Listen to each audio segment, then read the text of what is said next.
Okay, this is going to be a short one. Where we were last time, we had a bunch of falling asteroids, and I can click, and if I click on an asteroid, it will print you hit an asteroid.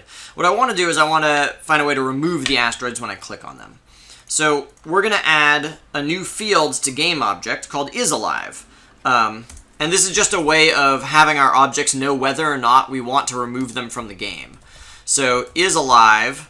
And we don't need to pass it as an input to the constructor because we want all of our objects to start out being alive by default. So in other words, when people create objects, they don't need to tell the object, I want this one to be alive, I want this one to be dead. Instead, they're just always set to be alive. All right.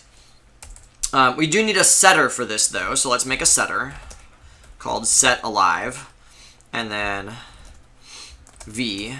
So then we'll set isAlive to be equal to v. So this is another method that allows our game objects to be set to be alive or not alive. I guess we probably need a getter also. So it's going to return Boolean. I'm just going to call it isAlive, just like the same name as my variable. That's not like a pattern in Java. We could call this like getAlive or getIsAlive or something. I just think isAlive is a nicer sounding word. So I'm going to return whether or not it's alive. So remember, return is what we give back as an answer. This is the kind of answer that we're giving back. It's a true or false value. And this is the name of the method that we run when we want to ask the object, are you alive? Okay, so here inside main, let's find the place where we're looping through all our stuff. So here's where we're looping through all our asteroids. What I'm going to do is I'm going to ask so after I update and draw my asteroid, I'm going to ask it if it's alive. And if it's not alive, if isAlive equals false, then I want to remove the asteroid from the game. So the way I can do that is I can ask my asteroid list to just take that asteroid out.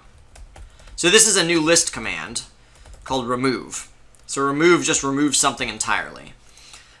So I could give it the object I want it to remove, G, or I could give it the location that I want to remove, either one. So I want to remove whatever it is that's at location lock. And both of those are going to work. All right, so the only thing that's left is down inside your mouse released method here inside main. Right now you're printing you have hit an asteroid. Instead, what you should do is you should actually set the particular asteroid that you're clicking on to be not alive anymore by running its method. So here's what that looks like when it's done.